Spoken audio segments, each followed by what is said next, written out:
ఈరోజు నేను main message కొరకు ప్రభు పాదాల యొద్ద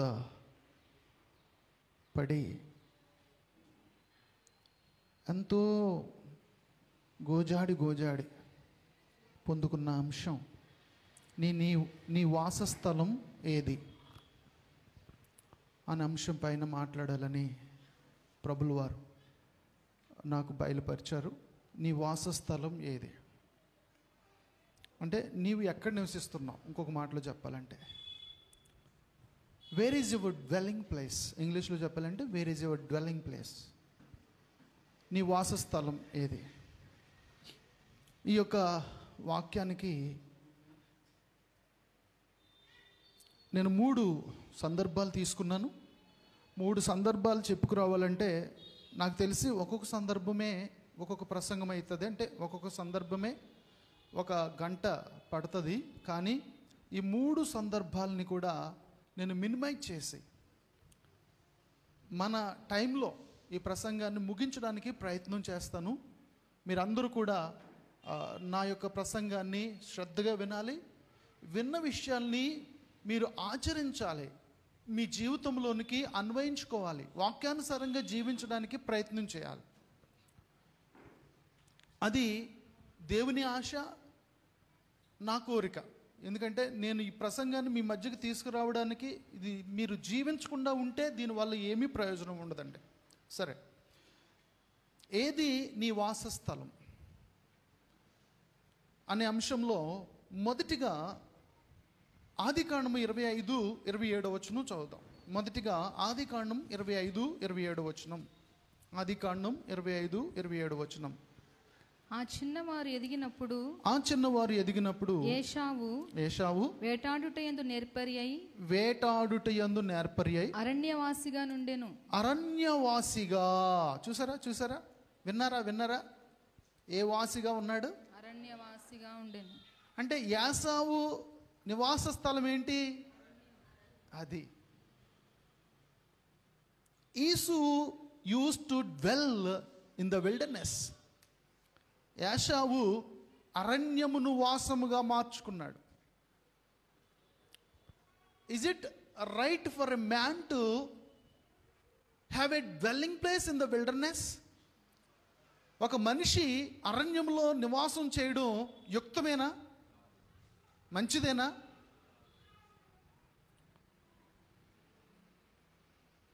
ఇన్ని ఊర్లు, ఇన్ని దేశాలు, ఇన్ని పట్టణాలు, ఇన్ని సిటీలు, ఇన్ని టౌన్లు ఉండగా ఏమండి అరణ్యంలో నివాసం చేయవలసిన కర్మం వచ్చిందండి.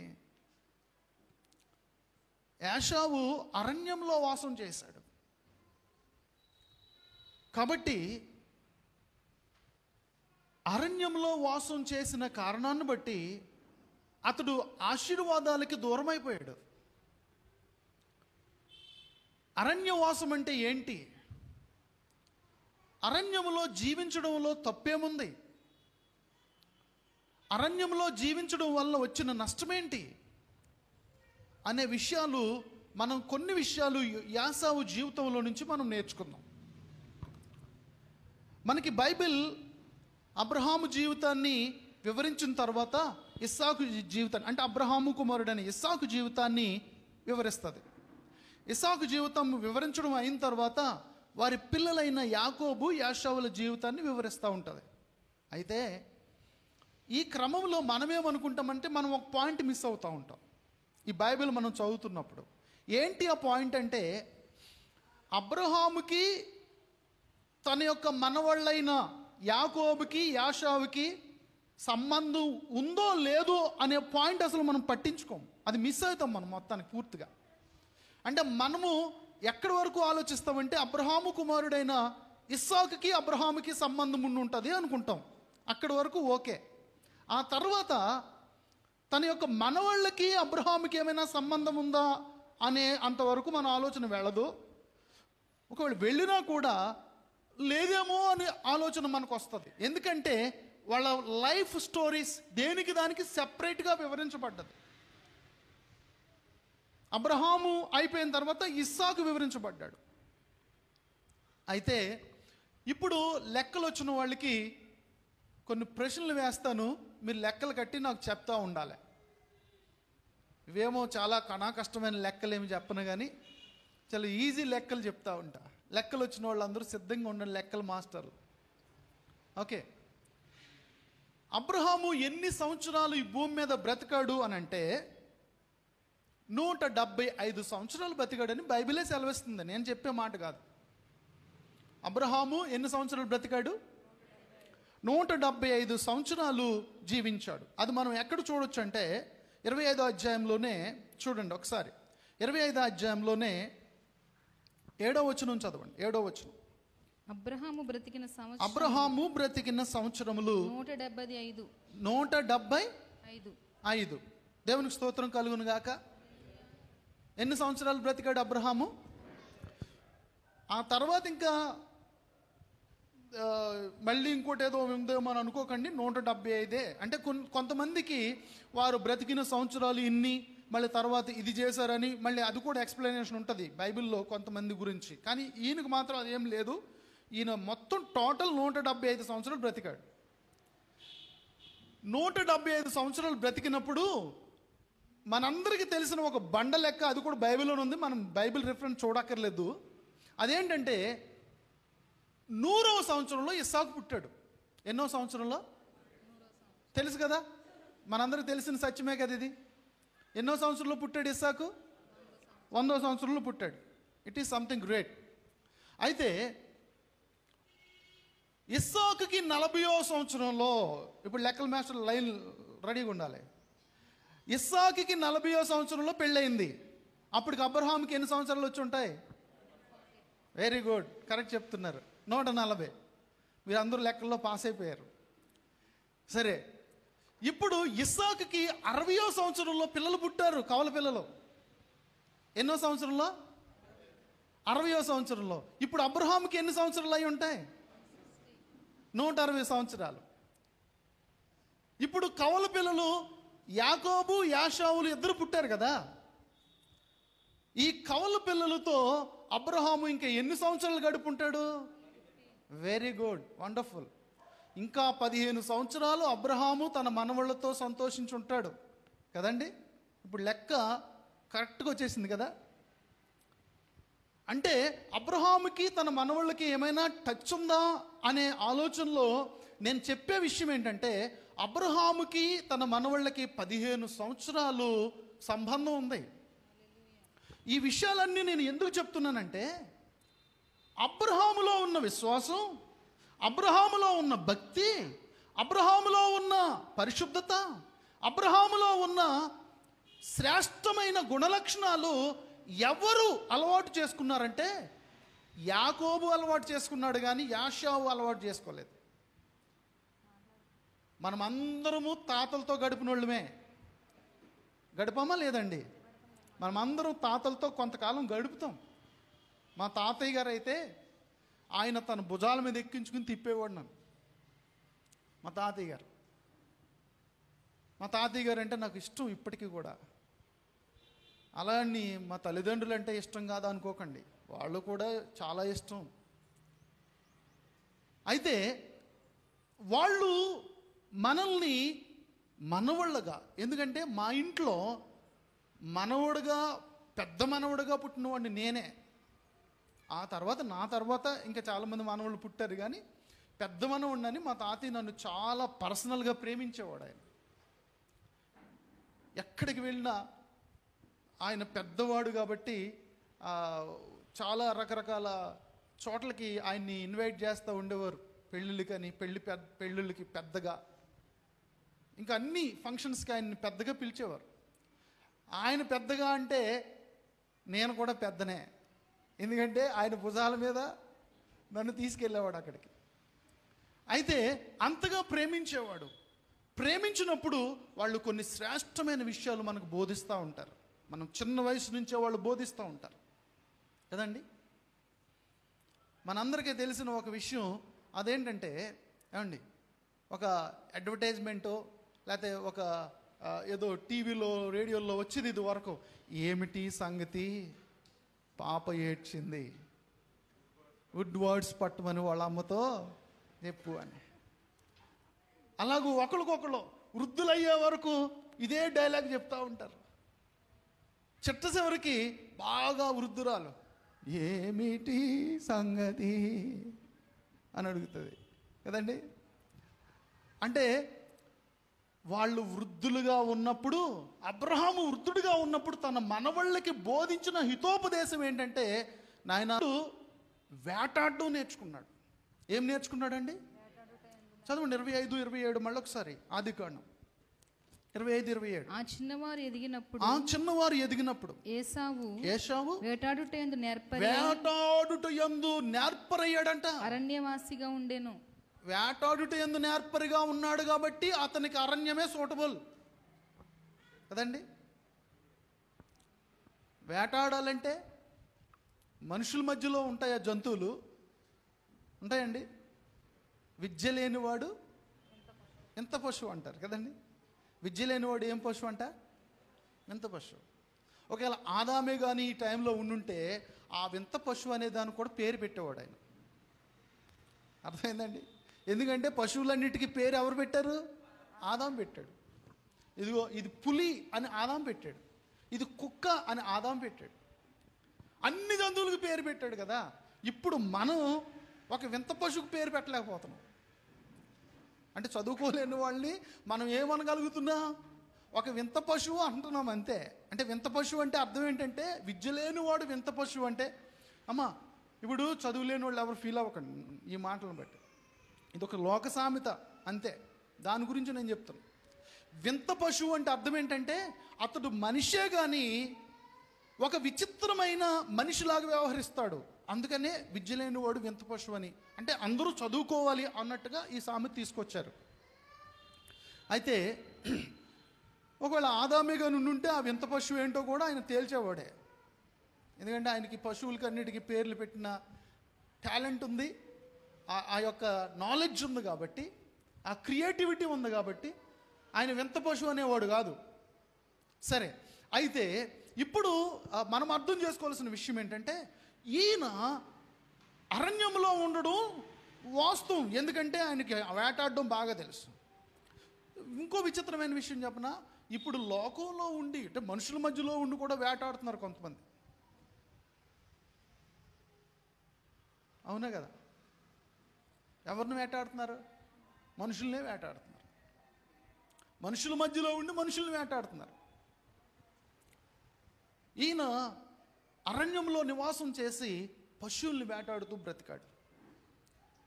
ఏమండి, అట్లా పశువుల్ని వేటాడుతూ బ్రతకడం వలన ఆయన చేసిన ఒక మిస్టేక్ ఏంటంటే, తన యొక్క తాతగారి విశ్వాసం, తన తండ్రి గారి విశ్వాసం ఈయనలోకి రాలే. అది మిస్టేక్. హెబ్రీలకు రాసిన పత్రిక ఇప్పుడు తీయండి, బైబిల్ తెరవండి దయచేసి. హెబ్రీలకు రాసిన పత్రిక 11:9 చూడండి ఒకసారి. Hebrews, book of Hebrews chapter 11 and verse 9. విశ్వాసమును బట్టి అతడును అతనితో ఆ వాగ్దానమునకు సమాన వారసులైన ఇస్సాకు యాకోబు అనువారును గుడారములలో నివసించుచు. చూడండి ఇక్కడ విశ్వాసమును బట్టి అబ్రహాము ఎక్కడ నివాసం చేశాడంట? గుడారములో. తన యొక్క కుమారుడైన ఇస్సాకు ఎక్కడ నివసించాడంట? గుడారములో. తన కుమారుడైన యాకోబు ఎక్కడ నివసించాడంట? గుడారములో. మరి యాకోబు అన్నే కదా యాషావు, మరి ఈయన కూడా ఎక్కడ నివాసం చేయాలి? గుడారంలో నివసించు. విశ్వాసమును బట్టి అంటే ఇది ఎవరి విశ్వాసం? అబ్రహాము విశ్వాసం. దేవునికి స్తోత్రం కలుగును గాక. అబ్రహాము విశ్వాసం తన కుమారుడైన ఇస్సాకులోకి వచ్చింది. ఇస్సాకు విశ్వాసం తన కుమారుడైన యాషావులోకి వచ్చింది. రాలేదు. Very good. అట్లా చెప్పాలి మీరు. నేను కావాలనే ఉద్దేశపూర్వకంగా తప్పు చెప్పినప్పుడు మీరు తప్పు అని చెప్పాలి. యాషావులోకి రాలే. యాషావులోకి వచ్చుంటే ఆయన ఏం చేసేవాడు? అరణ్యంలో నివాసం మానేసి గుడారములో నివాసం చేసేవాడు. ఏమండి, గుడారములో నివాసం చేసిన వారికి తల్లిదండ్రుల విశ్వాసం వస్తుంది. దేవునికి స్తోత్రం కలుగును గాక. ఇక్కడ గుడారం అంటే 2 అర్థాలు చెప్పొచ్చు. ఒకటి, అవర్ హౌస్, మన యొక్క ఇల్లే ఒక గుడారం. అప్పుడు వాళ్ళు ఇల్లులే కదా వాళ్ళ గుడారం. రెండవది ప్రత్యక్షపు గుడారం, దేవుని యొక్క మందిరం గుడారానికి సాదృశ్యం. ఇప్పుడు యాషావు మిస్ అయింది ఏంటి అని అంటే, రెండు మిస్ అయ్యాడు. ఇంట్లో నివాసం చేయడం మిస్ అయ్యాడు, మందిరంలో నివాసం చేయడానికి మిస్ అయ్యాడు. చూసారా, అరణ్యంలో నివాసం చేయడం ఎంత తప్పో ఇప్పుడు మీకు అర్థం అవ్వాలి. అర్థమైందా లేదా? ఇంట్లో నివాసం చేయడం మానేశాడు, దేవాలయంలో నివాసం చేయడం మానేశాడు. మీరు ఎంతమంది దేవాలయంలో నివాసం చేస్తున్నారు? What is your dwelling place? ఇది మన అంశం. నీ వాసస్థలం ఏది? నీ వాసస్థలం ఏది? యాషావు వాసస్థలం అరణ్యం. కాబట్టి అతడు ఏం చేశాడంటే తన యొక్క తాత విశ్వాసాన్ని అతను అడాప్ట్ చేసుకోలేకపోయాడు. ఇప్పుడు మనం చూస్తే తిమోతి భక్తుడు ఉన్నాడు. అతని గురించి ఏమని రాయబడిందంటే, తిమోతికి రాసిన 2వ పత్రిక 1వ అధ్యాయం 4వ వచనం చూడండి, లేకపోతే 5-4 అంటే ఇంకా కొంచెం పైనుంచి వచ్చేస్తుంది, అదంతా వివరణ వద్దు. 5వ వచనం చాలా పెద్దగా ఉంటుంది, అదంతా వద్దు. మళ్ళీ 5వ వచనం అంతా వద్దు. అది ఎక్కడంటే ఆ విశ్వాసం దగ్గర నుంచి వద్దాం. చాలు. మొదట నీ అవ్వ అయిన అంటే నీ అమ్మమ్మ, నీ అవ్వ, సరే, నీ అవ్వ అయిన లోయలోను నీ తల్లి అయిన యూనేకేలోను నివసించెను. చూసారా, ఈ విశ్వాసం అమ్మమ్మ గారి దగ్గర నుంచి ఎక్కడికి వచ్చింది? అమ్మగారి దగ్గరికి వచ్చింది. అమ్మగారి దగ్గర నుంచి ఎక్కడికి వచ్చింది? కుమారుడికి వచ్చింది, తిమోతిలోకి వచ్చింది. చూడండి, అబ్రహాము విశ్వాసం ఇస్సాకుకి వెళ్ళింది, బాగానే వెళ్ళింది. మరి ఇస్సాకు విశ్వాసం యాకోబుకి వెళ్ళిపోయింది, యాషావుకి వెళ్ళలే. వీళ్ళందరూ గుడారాల్లో బ్రతుకుతుంటే ఈయన మాత్రం అరణ్యంలో బ్రతుకుతున్నాడు. అది చాలా ప్రమాదమైంది. ఎందుకు ప్రమాదం అంటే, ఇప్పుడు 25వ అధ్యాయంలోనే, ఆది కాండంలోనే ఒక వివరణ ఉంది చూడండి. అక్కడ యాషావు తన జ్యేష్ఠత్వపు హక్కుని అమ్మేసుకున్నాడండి. స్టూ కోసం, స్టూ అంటారు ఇంగ్లీష్లో, అంటే వంటకం. అది ఏం వంటకం? చిక్కుడుకాయల వంటకం, చిక్కుడుకాయల కూర. చూడండి, మనం 25వ అధ్యాయంలో మనం చూస్తే 30వ వచనం చదువుదాం. 30వ వచనం 25. నేను అలసి ఉన్నాను, ఆ ఎర్రగా దానిలో కొంచెము దయచేసి నాకు పెట్టుమని అడిగి, ఆ ఎర్రగా ఉన్న దానిలో దయచేసి నాకు కొంచెము పెట్టుము అని అడుగుతున్నాడు. ఎవరు అడిగారు ఈ మాట? యాషావు అడుగుతున్నాడు కదండి. అంటే నేను ఈ మాటలన్నీ ఏమండి వివరించిన తర్వాత పాయింట్స్ చెప్తాను, అర్థం చేసుకోండి దయచేసి. మొదటి పాయింట్ ఆల్రెడీ చెప్పాను. అరణ్యంలో నివాసం చేయడం వల్ల వచ్చే నష్టం ఏంటంటే, ఇంట్లో నివాసం చేయలేవు, మందిరంలో నివాసం చేయలేవు. ఇది ఒక పాయింట్. 2వ పాయింట్ ఇక్కడ నేను చెప్పడానికి ప్రయత్నం చేస్తున్నా. ఏంటి అని అంటే, అరణ్యంలో నివాసం చేసేవాడు జ్యేష్ఠత్వపు హక్కుని పట్టించుకోడు. అసలు జ్యేష్ఠత్వపు హక్కులో ఉన్న గొప్పతనం ఏంటనేది అతనికి అర్థం తెలియదు. అందుకని అతడు ఒక చిక్కుడుగా కొరకు అమ్మేసుకున్నాడండి జ్యేష్ఠత్వాన్ని. అది ఏంటో ఇప్పుడు మనం చదువుదాం, చూడండి, కంటిన్యూషన్ చదవండి. ఈ ఎర్రగా ఉన్న ఆ కూరలో కొంచెం నాకు పెట్టమని అడుగుతున్నాడు. అందుచేత అతని పేరు ఏదోము. సరే, అందుకు యాకోబు నీ జ్యేష్ఠత్వం నేడు నాకు ఇమ్మని అడుగుతున్నాడు. యాకోబు అడుగుతున్నాడండి, నీ జ్యేష్ఠత్వం నేడు నాకు ఇమ్మని అడుగుతున్నాడు. ఏమండి, ఈ యొక్క ప్యాసేజ్ని చాలా మంది మిస్అండర్స్టాండ్ చేసుకుంటారు. యాకోబు అన్నని అదును చూసి దెబ్బ కొట్టి జ్యేష్ఠత్వాన్ని దొంగిలించాడు, జ్యేష్ఠత్వాన్ని కాజేశాడు అనుకుంటారు. కానీ కాదు, కరెక్ట్ కాదు. అది జరిగిన వృత్తాంతం చెప్తున్నాను వినండి. ఇప్పుడు వంట చేస్తుంది ఎవరిక్కడ? బైబిల్లో ఎవరని ఉంది? ఇక్కడ యాకోబు వంట చేస్తున్నాడు అని ఉంది. యాకోబు వంట చేయవలసిన కర్మ ఏమొచ్చిందండి? అతనికి ఆ యొక్క అంత నీడేమొచ్చింది? చేయవలసిన అవసరం లేదు. ఎందుకంటే యాకోబు ఇంట్లో అనేక మంది పనివాళ్ళు ఉన్నారు. ఈయనెందుకు వంట? ఇప్పుడు వంటనగానే మనం ఎలా ఆలోచన చేసుకుంటామంటే, మన ఇంటిని మనము మైండ్లోకి తెచ్చుకుంటాం. ఎస్, మన ఇంట్లో పనివాళ్ళు లేకపోవచ్చు, మన ఇంట్లో నీవు, నీ భార్య, నీ పిల్లలు మాత్రమే ఉండొచ్చు. మన ఇంట్లో నీవు, నీ భర్త, నీ పిల్లలు మాత్రమే ఉండొచ్చు. ఎవరు లేనప్పుడు నీ వంట చేయొచ్చు, అది సబబే. కానీ యాకోబు ఇంట్లో యాకోబు వంట చేస్తున్నాడంటే అది నాట్ బిలీవబుల్. అసలు ఫస్ట్ ఆఫ్ ఆల్ అక్కడే మనం పట్టుకోవాలి పాయింట్. ఇదేంటి, యాకోబు ఎందుకు వంట చేస్తున్నాడు? ఎందుకంటే ఏమండి, అబ్రహాము ఇంట్లోనంటండి, చెప్తున్నాను వినండి, అబ్రహాము ఇంట్లో ఎప్పుడు 1000 మంది ఉండేవారంట. అబ్రహాం ఇంట్లో అంటే తన పిల్లలు, అప్పుడు ఎంతమంది పిల్లలు అబ్రహాం ఇంట్లో? ఒకడే కదా, ఎవరు? ఇస్సాకు. తర్వాత ఇష్మాయేల్ కూడా పుట్టాడు అనుకోండి, ఆయన వేరే చోటకి వెళ్ళిపోయాడు, అతనితో అబ్రహాంతో కలిసి లేడు, అది వాక్యం చెప్తుంది. హాగరుని ఇష్మాయేల్ని అరణ్యంలోనికి పంపించేస్తే వాళ్ళ బెయేర్షెబా అరణ్యంలో బ్రతికారు వాళ్ళు. వీళ్ళు మాత్రం, వీళ్ళిద్దరు ఎవరు?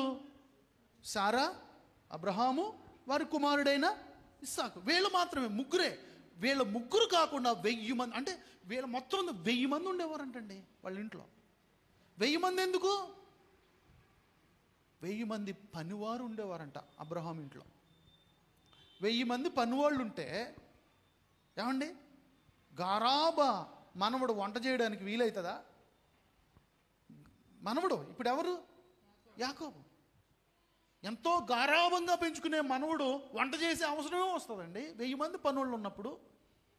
అబ్రహాం అంటండి అనుదినము 1000 మందితో అనుదినము దేవుని యొక్క బలిపీఠం దగ్గరికి వెళ్ళి రోజు ఆ బలిపీఠం దగ్గర మోకరించి దేవునికి ప్రార్థన చేసేవాడంట అనుదినం. అంటే నా ఊహలో, నా ఉద్దేశంలో అనుదినము ఫ్యామిలీ ప్రేయర్ పెట్టేవాడంట అబ్రహాం.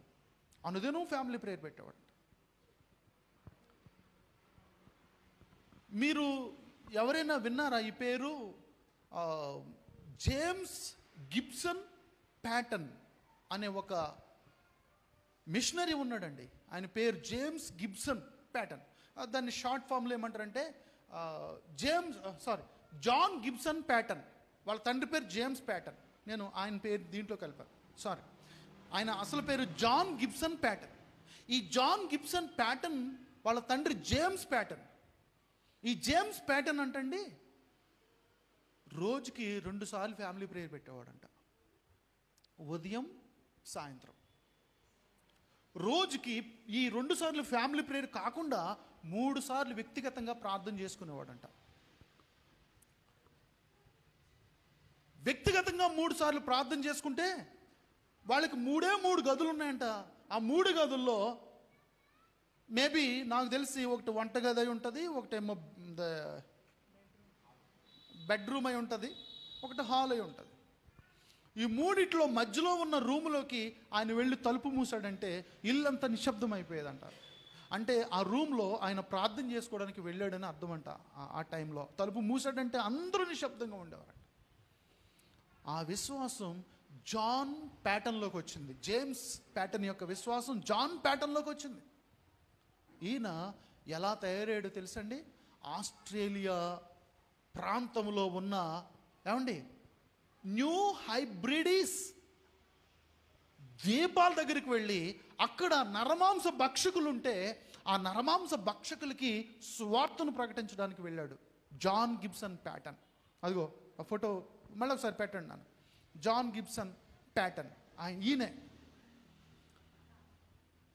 అయితే ఈ వ్యక్తి నరమాంస భక్షకులకు సువార్తను ప్రకటించడానికి వెళ్ళినప్పుడు ఆయన జీవితంలో జరిగిన కొన్ని హైలైట్స్ చెప్తాను, అన్నీ చెప్పను. ఈయన్ని నరమాంస భక్షకులు కదా, ఈయన్ని చంపేయడానికి మొత్తం ఆ ప్రాంతంలో ఉన్న వాళ్ళందరూ వాళ్ళ దగ్గర ఎప్పుడు కూడా ఒక బెళ్ళెము కానీ, ఒక గొడ్డలి కానీ, ఒక కత్తి కానీ ఉండేదంట ఎప్పుడు వాళ్ళ చేతుల్లో. ముఖమంతా కూడా ఏదో నల్లటి రంగు పూసుకునేవారంట. ఆ నరమాంస భక్షకులు ఉండే ప్రాంతంలో ఉన్న ప్రజలందరూ అందరూ నేకెడే, అంటే వివస్త్రులుగా ఉండేవారంట అందరూ ఆ టైంలో. అయితే వాళ్ళ దగ్గరికి వెళ్ళి వాళ్ళకి ఇక ఏమీ లేదు, నాగరికులు కాదు వాళ్ళు, అనాగరికులు.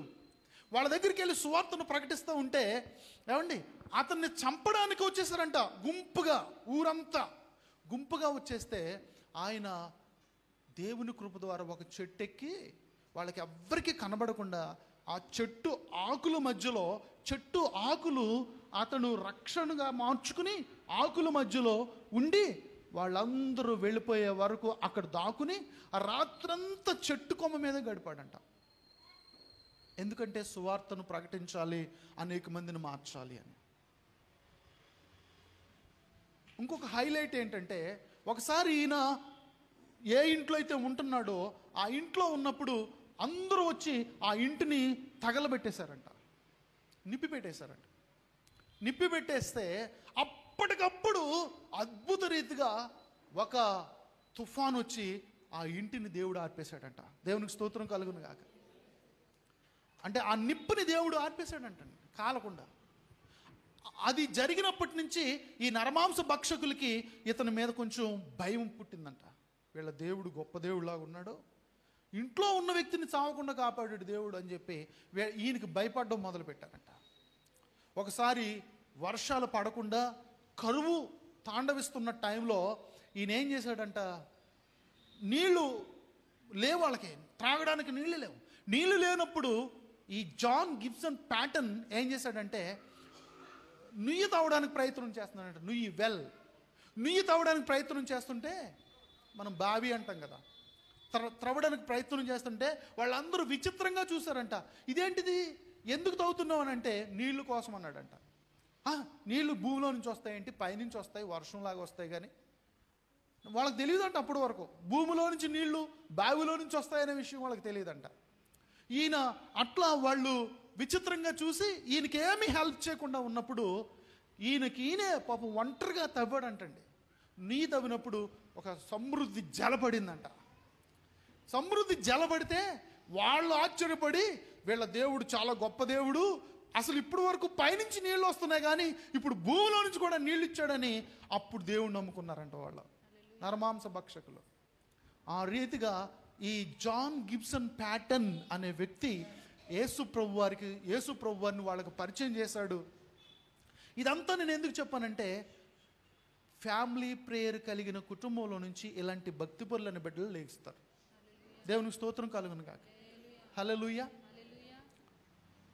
అబ్రహాము అనుదినము 1000 మందితో బలిపీఠం దగ్గరికి వెళ్ళి మోకరించి దేవుణ్ణి ఆరాధన చేసేవాడు అంటండి.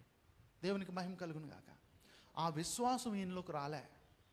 సరే, ఇప్పుడు ఇంతమంది 1000 మంది జనాభా ఉండగా యాకోబు వంట చేసే అవకాశం ఏముంటుంది, యాకోబుకి అవసరం ఏముంటుంది, ఉండదు.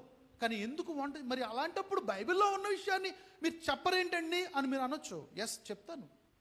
వంట చేసిన విషయం వాస్తవమే, కానీ ఆ వంట ఏంటి అని అంటే అబ్రహాము యొక్క జ్ఞాపకార్థపు రోజు అంటండి. అది the memorial day of Abraham. ఆ రోజు అప్పుడు మనవడు, అది కూడా జ్యేష్ఠుడు, మనవడంటే అందరూ కాదు, జ్యేష్ఠ మనవడే ఒక రకమైన వంట చేసి వచ్చిన వాళ్ళందరికీ వడ్డించాలంట. అది యూదుల యొక్క సాంప్రదాయం అంట. కానీ ఇప్పుడు జ్యేష్ఠుడు ఎవరిక్కడ, యాషావు కదా. యాషావు జ్యేష్ఠుడు, కానీ ఇప్పుడు ఇతను అందుబాటులో లేడు, అరణ్యంలో బ్రతుకుతున్నాడు కదా. ఇంటి పట్టు పట్టే మహానాయకుడు కాదు ఈయన, అరణ్యపు వాసి. కాబట్టి అందుబాటులో లేడు కనుక యాకోబు ఆ యొక్క ప్లేస్ని రీప్లేస్ చేసి యాకోబు వంట చేస్తూ ఉన్నాడు అనమాట. మీకు అర్థమైంది? ఇప్పుడు యాకోబు వంట చేస్తూ ఉన్న టైంలో అతను వచ్చాడు హడావిడిగా. ఇక్కడ ఏదో పెద్ద విందు జరుగుతుంది, అందరూ వచ్చారు. ఇప్పుడు ఇతనేం కోరుకుంటున్నాడంటే ఈ విందు గురించి పట్టించుకోవట్లేదు. అసలు ఏమైంది, ఎంత పెద్ద విందు జరుగుతుంది, ఎందుకు మన ఇంటికి ఎంతమంది వచ్చారు, ఇదేం ఆలోచిస్తలే. అతనేం ఆలోచిస్తున్నాడు, ఆకలి కోసం ఆలోచిస్తున్నాడు. అయితే ఏమన్నాడంటే, తమ్ముడు నాకు ఆకలిగా ఉంది తమ్ముడు, నాకు కొంచెం భోజనం పెడితే నేను కడుపు నింపుకుని కొంచెం చల్లారుతాను అన్నాడు. అయితే యాకోబు ఏమన్నాడంటే, అన్నా ఈ భోజనం వడ్డించడానికి నీవు అర్హుడు, జ్యేష్ఠుడు అయినా వాడే అర్హుడు, కానీ నన్ను వడ్డించమంటున్నావు కదా, మరి నీ జ్యేష్ఠత్వపు హక్కు నాకు ఇస్తావా, మరి అప్పుడు నేను అర్హుడిని అవుతాను అన్నట్టు అడిగాడు. అంతేగాని మోసం చేసి అన్యాయంగా తీసుకోలేదు. మీకు అర్థమైంది ఇది? అప్పుడు అతనేమంటాడంటే, సరే జ్యేష్ఠత్వపు హక్కులో ఏముందిలే, నేను చచ్చిపోయేలా ఉన్నాను ఆకలితో, కాబట్టి నువ్వేం చేస్తావు, నాకు పెట్టేసేయి, నా జ్యేష్ఠత్వ హక్కు నీకు ఇచ్చేస్తున్నాను, తీసేసుకో అన్నాడు. సరే, ఆ విధంగా తన జ్యేష్ఠత్వ హక్కు తీసుకుని అతడు పెట్టడానికి అర్హుడయ్యాడు. ఇప్పుడు వడ్డించాడు అందరికీ, ఇతనికి ఒక్కడే కాదు అందరికీ వడ్డించాడు.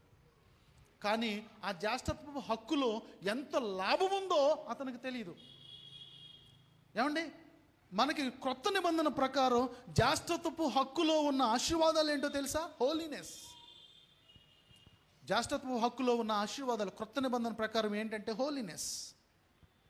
తర్వాత ఇంకేంటి అంటే ఇంపార్టెంట్, గాడ్లీనెస్, హానరబుల్. ఇవన్నీ కూడా జ్యేష్ఠత్వ హక్కులో క్రొత్త నిబంధనలో ఉన్న లాభాలు. పరిశుద్ధత ఏంటి, ఎందుకు పరిశుద్ధత అని మీరు అనుకోవచ్చు. ఏమండి, మీరు చూడండి, ఇప్పుడు జ్యేష్ఠత్వ హక్కు గురించి చెప్తున్న రోమపత్రిక 8:29 చూడండి. రోమపత్రిక 8:29, Romans, book of Romans chapter 8 and verse 29. చూడండి. జ్యేష్ఠత్వ ఎందుకనగా తన కుమారుడు అనేక సహోదరులలో జ్యేష్ఠుడగునట్లు చూసారా? తన కుమారుడు అంటే యేసుప్రభువు వారు. యెహోవా దేవుని గురించి మాట్లాడుతున్న మాటలు. యెహోవా దేవుడు తన కుమారుడు అనేక సహోదరులలో జ్యేష్ఠుడగునట్లు, దేవుడు ఎవరిని ముందుగా ఎరిగెనో వారు తన కుమారునితో సారూప్యము గలవారవుటకు. అంటే దేవుడు ఎవరినైతే ముందుగా ఎరిగినంటే మనలాంటి వాళ్ళు, ఎరిగిన మనల్ని.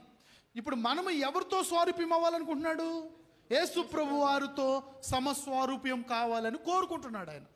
అయితే ఇప్పుడు ఇక్కడ జ్యేష్ఠత్వం ఎవరికి ఉందని చెప్తుంది? ఇక్కడ యేసు ప్రభు వారికి. అంటే నేను చెప్పేది ఏంటంటే, ఆయనకి జ్యేష్ఠత్వపు హక్కు ఉంటే ఆ హక్కులోనికి మనం వెళ్ళాం, మనం కూడా జ్యేష్ఠులమయ్యాం. దేవునికి స్తోత్రం కలుగును గాక. ఎవరమయ్యామండి? జ్యేష్ఠులం. ఈ జ్యేష్ఠత్వపు హక్కు అంటే ఏంటంటే యేసు ప్రభువారితో సమరూపంగా బ్రతికే బ్రతుకది. యేసు ప్రభువారితో సమానంగా జీవించే జీవితం అది. దాన్ని మనం వదిలేసుకుంటామా? యాషావు ఉట్టినే ఒక చిక్కుడుగా ఈ కూర కొరకు వదిలేసుకున్నాడు.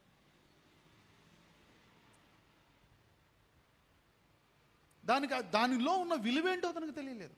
ఇంకో విషయం చెప్పనా, ఇతడు ఈ జ్యేష్ఠత్వం కొరకు ఫస్ట్ బాగానే పోరాడాడు. మీరు అనుకోవచ్చు, ఇదేంటండి అసలు ఎప్పుడు పోరాడినట్లేదు కదా, బైబిల్లో ఫ్రీగా ఇచ్చేసినట్టు ఉంది కదని మీరు అనవచ్చు. పోరాడాడు, ఫస్ట్లో పోరాడాడు. చెప్తారు ఎవరైనా ఎక్కడ పోరాడాడు?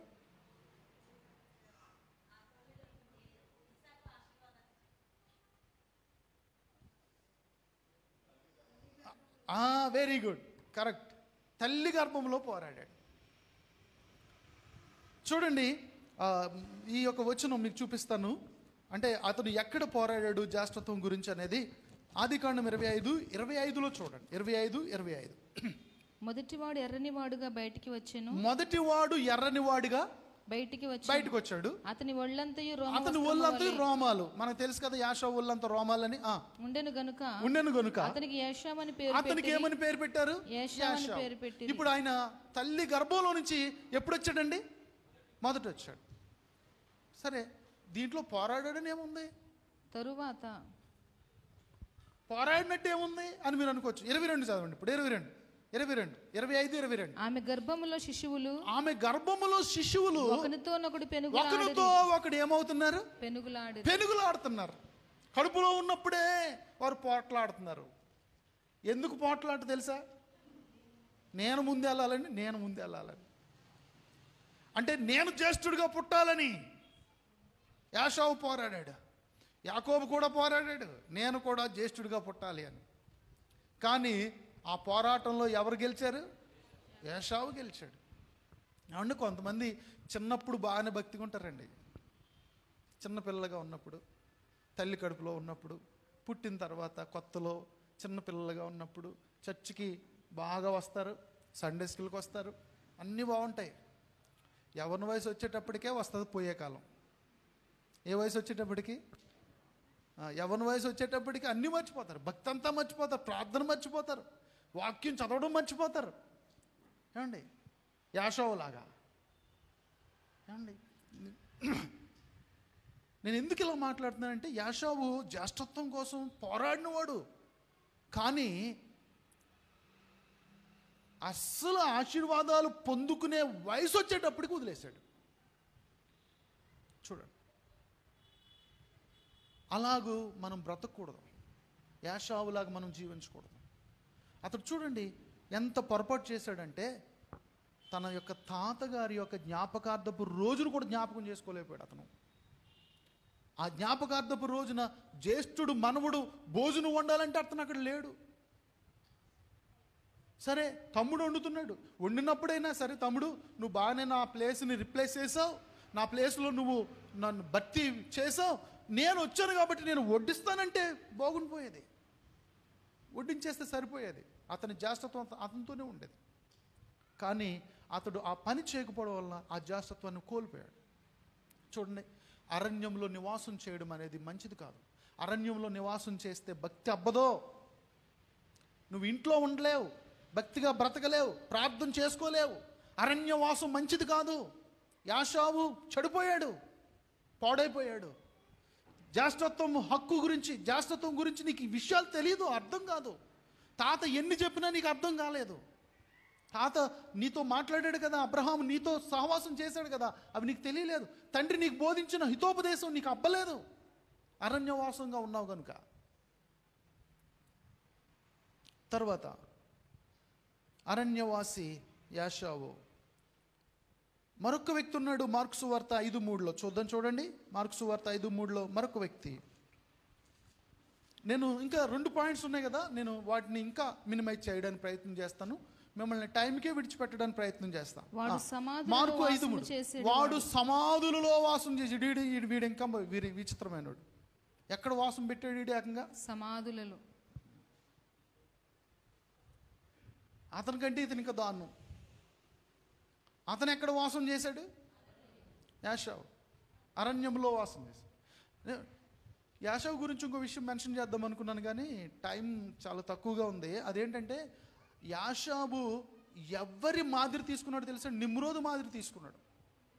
అసలు వేట బైబిల్ గ్రంథంలో ఫస్ట్ హంటర్ అని మీరు సెర్చ్ చేయండి. నిమ్రోదు బైబిల్ గ్రంథంలో మొదటి వేటగాడు ఎవడు అని అంటే నిమ్రోదు. వేటగాని ఊరిలో నుండి పాట పాడతాం. వేటగాని ఊరు అంటే ఎవడు ఊరి? అది చెప్పాలి. వేటగాని ఊరు అంటే ఎవరు ఊరి? ఏమండి? నిమ్రోదా? సాతాన్. వేటగాని ఊరిలో నుండి నా ప్రాణాన్ని రక్షించావు, బలమైన రెక్కల క్రింద నాకు ఆశ్రయమిచ్చావు అనే ఒక దైవ సేవకుడు పాట కట్టారు. ఆయన మొన్న ఈ మధ్య నేను కలుసుకున్నాను. ఆయన వైజాగ్లో ఉంటాడంట. ఆయన మాట్లాడాము, నేను ఇద్దరం కలిసి మాట్లాడుకున్నాం. ఆయన పాపం ఒక మీటింగ్కి వచ్చాడు హైదరాబాద్లో. ఆ మీటింగ్ ఎక్కడంటే గోల్కొండ చౌరస్తాలో జరిగింది. ఆ చర్చ్లో జరిగితే అక్కడి నుంచి ఆయన పాపం ట్రైన్కి వెళ్తూ ఉంటే ఆయన కారులో తీసుకెళ్ళి ఆ స్టేషన్ దగ్గర విడిచిపెట్టాం. అయితే ఒక విషయం చెప్తున్నాను చూడండి. ఈ వేటగాడు అంటే సాతానుడు బుద్ధది వేటగాడు, నిమ్రోదు బుద్ధది వేటాడడం. ఆ బుద్ధి ఎవరు అలవాటు చేసుకున్నారు? యాషావు అలవాటు చేసుకున్నాడండి. నిమ్రోదు గురించి ఇంకో మాట చెప్పనా? అసలు బాబేలు గోపురాన్ని కట్టడానికి నాయకుడే నిమ్రోదు. తెలుసా మీకు? బాబేలు గోపురం, దేవుడు ఏదైతే గోపురం వద్దనుకున్నాడో అది కట్టడానికి ప్రయత్నం చేశారు వాళ్ళు, ఆ ప్రజలు. ఆ యొక్క ప్రజల యొక్క నాయకుడు నిమ్రోదు. అతని లక్షణాలు ఇతనికి ఎందుకండి? దేవుని బిడ్డ, దేవుని కుటుంబంలో పుట్టిన వ్యక్తికి అరణ్యంలో ఉంటున్నాడు కాబట్టి అవన్నీ అబ్బని. మన దేవుని బిడ్డలం ఇంట్లో పుట్టినా, ఇంట్లో బ్రతికితే దైవభక్తి అబ్బుతుంది. లోకంలో బ్రతికితే ఇలాగే తయారవుతారు ఎవరైనా సరే, పిల్లలైనా పెద్దలైనా ఎవరైనా సరే. దేవుని ఇంట్లో బ్రతకడానికి ప్రయత్నం చేయండి. మన మోడల్ ఎవరు? మంచి విశ్వాసులకు తండ్రిని అబ్రహామై ఉండాలి. నిమ్రోదు ఎందుకండి మనకి మోడల్? చూడండి. సరే, నిమ్రోదు గురించి మీకు ఎవరికైనా కావాలనుకుంటే ఆదికాండం 10:8-9 ఈ విషయాలు ఉంటాయి. నేను చదవమని అడగట్లేదు, ఎందుకంటే నేను సెకండ్ పాయింట్లోకి ఆల్రెడీ వచ్చేసాను కనుక. ఇది నాకు సడన్గా గుర్తొచ్చింది కాబట్టి మళ్ళీ వెనక్కి వెళ్ళాను. ఇప్పుడు ఇంకొక వ్యక్తి సమాధుల్లో వాసం చేస్తున్నాడు. ఎవరైనా అనంటే శానా దెయ్యం పట్టినవాడు. శానా దెయ్యం అంటే ఏంటో తెలుసండి? ఇంచుమించుగా శానా అనే మాట లిజియోన్ అనే వర్డ్ అనమాట. లిజియోన్ అంటే అర్థం ఏంటంటే ది ఆర్మీ బ్యాటిల్కి వాడే పదం అనమాట. ఆర్మీ వాళ్ళు ఒక్కొక్క చోట ఒక్కొక్క పటాలముగా దిగుతారనమాట. ఒక బ్యాటిల్, ఒక ఆర్మీ గుంపు అనమాట. ఒక్కొక్క ప్లేస్కి ఒక్కొక్క గుంపుగా వెళ్తారు. ఆ వర్డ్ అనమాట అది. అంటే లిజియోన్ అనే వర్డు ఎంతమంది సంఖ్యను సూచిస్తుంది తెలుసు అంటే 6,000 మంది సంఖ్యను సూచిస్తుంది. ఎన్ని వేలు అంటే దాని అర్థం ఏంటంటే ఇతనులో 6,000 దెయ్యాలు ఉన్నాయన్నమాట. అందుకని 6,000 దెయ్యాలు ఉన్నాయి కాబట్టే సమాధుల్లో నివాసం కట్టాడు.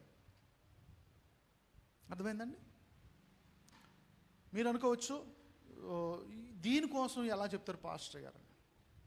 దీనికోసం చెప్పేదేముంది? మీలో దురాత్మ ఉంటే దురాత్మ చెప్పినట్టు బ్రతుకుతారు.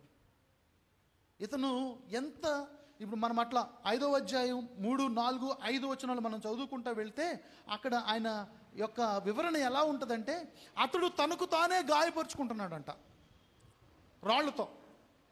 ఎక్కడ నివాసం చేసేవాడు? సమాధులలో. ఒక మాట చెప్పనా, మీకు మీరే గాయపరుచుకుంటున్నారంటే దాని అర్థం ఏంటంటే మీలో దెయ్యం ఉందని అర్థం. ఎవరైనా బుద్ధున్నవాడు తనకు తానే ఏమండి కట్ చేసుకుంటాడా? బుద్ధున్నవాడు తనకు తానే కోసుకుంటాడా? ఎందుకు కోసుకున్నా? ఫెయిల్యూర్ అంటే లవ్ ఫెయిల్యూర్ కాదు, దెయ్యం ఉంది నీలో. అర్థమైందా? కనపడకుండా కోసుకుంటారు. తర్వాత ఏం చేస్తారు? ఈ రక్తంతో లెటర్ రాస్తారు. మళ్ళీ దేంతో? అమర ప్రేమికులలో కొంతమంది కోడి రక్తంతో రాసి నా రక్తంతో రాశారు అంటాడు. ఏమండి, వాడు గాయపరుచుకుంటున్నాడంటే వాళ్ళు ఏముంది? దెయ్యం ఉంది. దెయ్యం పట్టిందనమాట. తర్వాత ఇంకోటి చెప్పనా, కొంతమంది బాబు తాకరా నాయన అంటే తాగుతారు. తాగిన తర్వాత ఏదోటి ఫెయిల్ అవుతుంది లోపల. ఏమండి, ఇవన్నీ మీకు తెలుసా? మనం మంచి లక్షణాలు మంచి అలవాట్లు ఉన్న వాడికే ఇవి సరిగ్గా బ్యాలెన్స్ అవ్వట్లేదు, లోపల ఉన్నాయి. అలాంటిది నాకు వద్దు మొర్రో అంటే నువ్వు దాన్ని లోపలికి పంపిస్తూ ఉంటే ఎక్కడ తట్టుకుంటాయి? అర్థమైందా? నీ గుండెగా ఏమంటదంటే ఒరు బాబు నీ పొగ నాకు వద్దు అంటది. నువ్వు అయినా కూడా ఒక గుప్పేస్తావు లోపలికి. గుప్పేస్తూ ఉంటే గుండెకి ఏమవుతుంది? ఫెయిల్ అవుతుంది. ఒరు నాయనో నువ్వు నాకు నీ మందు నాలో పోయికిరా బాబు అంటది. నీ ఊపిరితిత్తులు, నీ లంగ్స్, నీ కిడ్నీస్, నీ లివరు ఇట్లా అంటూ ఉంటుంది. అయినా కూడా పోసేస్తున్నావు బలవంతంగా. ఏం చేస్తాయి? ఫెయిల్ అయిపోతాయి. ఇప్పుడు దీని అర్థం ఏంటి తెలుసా? నీకు నీవే ఏం చేసుకుంటున్నావు? గాయం చేసుకుంటున్నావు. కొంతమంది ఏం చేస్తారు తెలుసండి? పొద్దున లేస్తే ఫోనే చూసి చూసి చూసి చూసి కళ్ళజోడు పడిపోతుంది.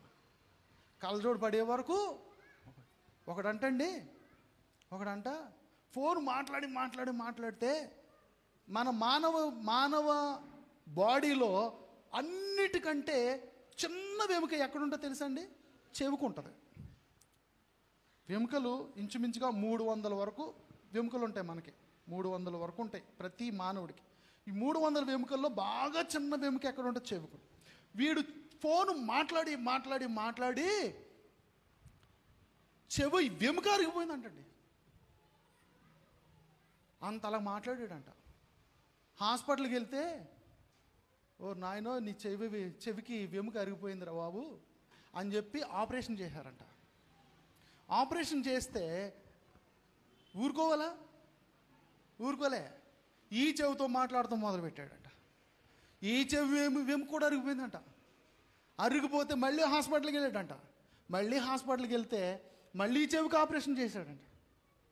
ఆపరేషన్ చేస్తే ఆడు అంటున్నాడంటే డాక్టర్ గారితో, ఆపరేషన్ చేసి అన్ని కట్లు కట్టేస్తారు కదా, కట్లు కట్టేసింది. డాక్టర్ గారు ఇప్పుడు నేను మరి ఎలా మాట్లాడాలో ఫోన్ అంటున్నాడంట. ఇప్పుడు ఈ చెవితో మాట్లాడొద్దు అని డాక్టర్ గారు చెప్తే మరి ఎలా మాట్లాడాలో అంటున్నాడంట. అయినా ఆడికి ఫోన్ మీద మక్కువ పోలే. చూడండి, అప్పుడు డాక్టర్ గారు అన్నారంట, ఇంకొకసారి కానీ హాస్పిటల్కి వచ్చి అంటే మెడకే కోసేస్తాను, ఈసారి చెవి కాదు కోసేది, మెడకు వస్తాను అన్నాడట. అర్థమైందండి? అంటే కొంతమందికి పాడైపోతున్నా అర్థం అవదు. ఫోన్ చూసి చూసి చూసి లేచినప్పటి నుంచి ఫోనే, చిన్నప్పటి నుంచి ఫోనే. ఏమండి, చిన్నపిల్లలకు ఫోన్ అలవాటు చేయకండి అమ్మ తల్లి, దయచేసి చెప్తున్నా. వాళ్ళు ఏడుస్తున్నారంటే ఫోన్ ఇచ్చేస్తాం. ఇది ఒక ఆట వస్తువులాగా మారింది. ఇప్పుడు ఫోన్ ఆట వస్తువులు అవసరం లేదు, అవసరం ఉన్నాయా? కొంటున్నారా ఆట వస్తువులు ఎవరన్నా? ఇది వరకు రకరకాల ఆట వస్తువులు కొనేవారు కదండి. బాల్ కొనేవారు, కారు కొనేవారు, అది కొనేవారు, ఇది కొనేవారు. ఇప్పుడు ఏంటి, అన్నీ ఫోనే. వాళ్ళు ఫోను వాళ్ళకి వాళ్ళే ఇలాగనే వేస్తున్నారు. చిన్న చిన్న పిల్లలు, 2 సంవత్సరాల పిల్లలు దాన్ని ఇలా పైకి పెట్టేస్తున్నారు ఫోన్ని. ఏమండి, మార్చేసుకుంటున్నారు వాళ్ళే ఛానల్స్. చివరికి ఏమవుతుంది తెలుసండి, చూసి చూసి చిన్న పిల్లోడికి ఏమండి భూతార్థం లాంటి కళ్ళజోడు పడిపోతుంది, సోడా బుడ్ లాంటి కళ్ళజోడు తెలుసా. చాలా డేంజర్. ఈ స్క్రీన్స్, ల్యాప్టాప్ అయినా ఫోన్ అయినా, ఈ స్క్రీన్స్తో చూసేదానికి కళ్ళజోడు పడుతుంది. మీరు అనుకోవచ్చు మరి పెద్దోళ్ళకి మాకు పడుతుంది, అది ఏజ్ ఫ్యాక్టర్, దాంట్లో తప్పేమీ లేదు. వయసు పెరిగే కొలది ఎవరికైనా కళ్ళజోడు పడుతుంది. చిన్న పిల్లలకి ఫోన్ చూసి చూసి పోగొట్టుకుంటున్నారు చూసారా, వాళ్ళ గురించి మాట్లాడుతున్నాను నేను, అందరి గురించి మాట్లాడతలే. ఏజ్ ఫ్యాక్టర్, వయసు పెరిగే కొలది చూపు మందగిస్తుంది, అది సహజం. కానీ నువ్వు అన్యాయంగా పాడు చేసుకుంటున్నావు కదా కళ్ళు చూసి చూసి. కాబట్టి చెప్తున్నా, నీలో దెయ్యం ఉందన్నమాట. ఆ దెయ్యం నిన్ను అలా చేస్తుంది. నీకు నష్టం కలుగుతున్నా కూడా నీకు అర్థం అవ్వకుండా చేస్తుంది ఆ దెయ్యం. సమాధుల్లో వాసం చేస్తున్నాడు ఎవరతను? శానాదెయ్యం పట్టినాడు. మన వాసం ఎక్కడ? అరణ్యంలోనా? చెప్పాలి, అరణ్యంలోనా? గుడారంలో. Very good. యాకోబులాగా గుడారంలో ఉంటానని షాకర్గా చెప్తున్నారు. ఇతనేమో ఏకంగా ఎక్కడ పెట్టాడు వాసం? సమాధుల్లోనే పెట్టాడు. దెయ్యాలు ఉన్నాయి కాబట్టి సమాధిలోకి లాక్కుపోయి. సరే, ఇంకొక వాసం గురించి చెప్పేసి నేను ముగించబోతున్నా. కీర్తనలు 91:1 చదవండి. 91వ కీర్తన 1వ చరణం. మహోన్నతిని చాటును నివసించువాడే సర్వశక్తుని. చాలు అంతే, ఫస్ట్ లైన్. మహోన్నతిని చాటున నివాసం చేసుకోవాలి. దేవునికి స్తోత్రం. ఎక్కడ? అందరు చెప్పండి. మహోన్నతిని చాటున. ఏమండి, ఇక్కడ మహోన్నతిని చాటుని నివాసం చేస్తే ఈ యొక్క 91వ కీర్తనలో 7 బ్లెస్సింగ్స్ రాయబడ్డాయండి, 7 ఆశీర్వాదాలు. మహోన్నతిని చాటున అంటే ఆయన చాటులో బ్రతుకుటం నేర్చుకో. మహోన్నతుడు అంటే ఎవరు చెప్పాలందరూ? దేవుడు. దేవునికి స్తోత్రం కలుగును గాక. దేవుని చాటును నివాసం ఏర్పాటు చేసుకో. ఇంకా చాలా చాలా రకాలుగా నివాసాలు పెట్టుకోవాలని చెప్పొచ్చు. ఇందాక శాఖగా చెప్పినట్టుగా గుడారంలో నేను నివాసం చేస్తానన్నట్టు కూడా చెప్పొచ్చు. ఇంకా చాలా చెప్పొచ్చు. అయితే నాకు దేవుడిచ్చిన ప్రేరేపణ ఇది. శాంసన్, మీకు తెలుసా?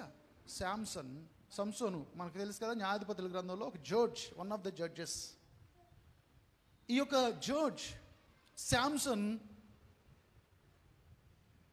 న్యాయాధిపతులు 15వ అధ్యాయంలో బండ సందుల్లో నివాసం చేసేవాడు. ఎక్కడ? ఆ బండ సందులు దేవునికి సాదృశ్యం. బండ సందుల్లో నివాసం చేసినంతసేపు పవర్ఫుల్గా ఉన్నాడు. కొంతకాలానికి బండ సందుల్లో నుంచి దెలీలా ఒడిలోకి వెళ్ళిపోయాడు, ఓడిపోయాడు, నాశనం అయిపోయాడు. బండ సందుల్లో నివాసం చేసినంతసేపు ఏమండి 1000 మందిని చంపేశాడు పచ్చి గాడిద దవడ ఎముకతో. వాళ్ళందరూనేమో ఈట పట్టుకుని వస్తున్నారు, వాళ్ళందరూ కత్తి పట్టుకుని వస్తున్నారు. ఏమండి, ఈయన ఓన్లీ పచ్చి గాడిద దవడ ఎముక పట్టుకుని వెళ్ళాడు. ఈట పట్టుకుని వచ్చిన వాడు కూడా చంపలేకపోయాడు ఈయన్ని. గాడిద దవడ ఎముకతో చంపేశాడు.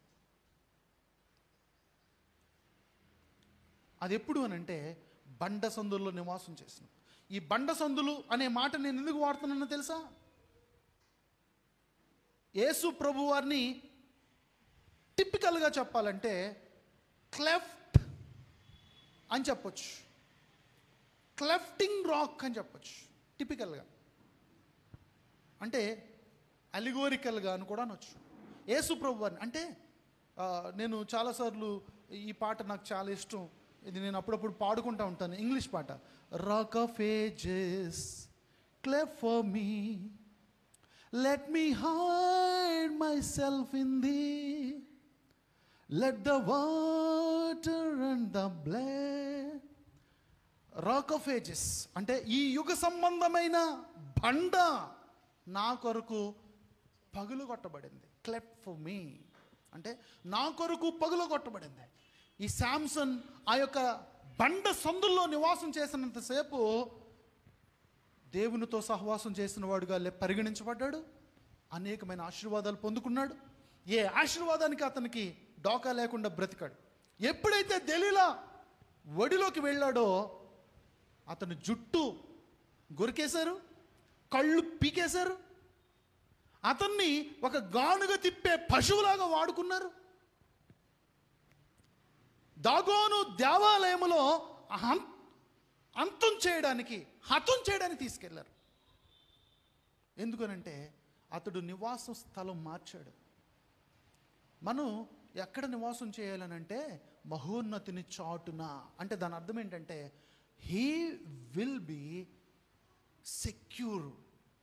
ఆయన మనకు అన్ని విషయాల్లో కాపుదలగా ఉంటాడనమాట. ఆయన చాటున అంటే ఇప్పుడు ఉదాహరణకి ఈ యొక్క ఆల్టర్ లేకపోతే ఈ పుల్పీట్ ఉందా, ఈ పుల్పీట్ దేవుడు అనుకోండి, దేవుని చాటున నేను దాక్కున్నాను అనుకోండి, నన్ను ఎవడు అటాక్ చేసినా నాకు ఇంకేమీ కాదు, దేవుడే చూసుకుంటాడు అన్ని. దేవునికి స్తోత్రం కలుగును కాక.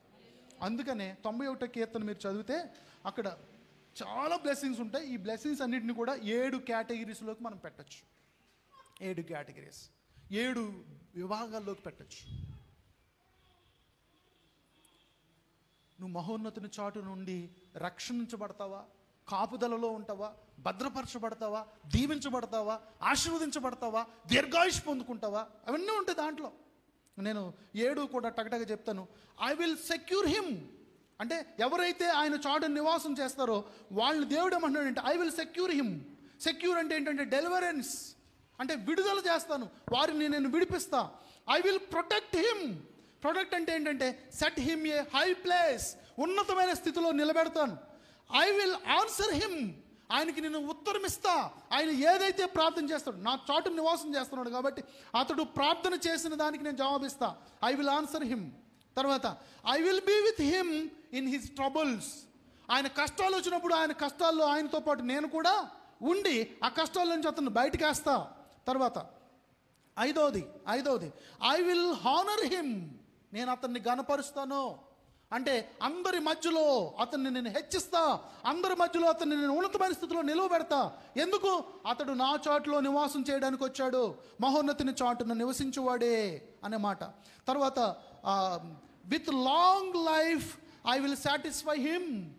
అతన్ని నేను దీర్ఘాయుష్తో తృప్తిపరుస్తాను. 91వ కీర్తనలో ఉన్న విషయాలు ఇవన్నీ కూడా. దీర్ఘాయుష్తో ఏం చేస్తాడు ఆయన అంటే నీకు ఆయుష్ పొడిగిస్తాడు ఆయన చాటును నువ్వు నివాసం చేస్తే. 7వది షో హిమ్ మై సాల్వేషన్ అంటే ఏంటి అని అంటే ఆయన రక్షణను నేను అతనికి చూపిస్తాను, రక్షణిస్తా. ఇవన్నీ కూడా ఏంటో తెలుసా, 2 రకాల ఆశీర్వాదాలు. మళ్ళీ వీటిని 7ని కూడా మనం చేస్తే 2 రకాల ఆశీర్వాదాలు అని చెప్పొచ్చు. ఒకటి శారీరకమైన ఆశీర్వాదం, రెండోది ఆత్మీయమైన ఆశీర్వాదం. మహోన్నతుని చాటును నివాసం చేయడానికి తీర్మానం తీసుకున్న వాళ్ళకి శారీరకంగా ఆశీర్వాదాలు ఉంటాయి, ఆత్మీయంగా కూడా ఆశీర్వాదాలు. ఈరోజు మన అంశం ఏంటి? నీ నివాసము ఎక్కడ? నీ నివాసం ఎక్కడ? మీరే తేల్చుకోండి ఈ ఉదయకాల సమయంలో.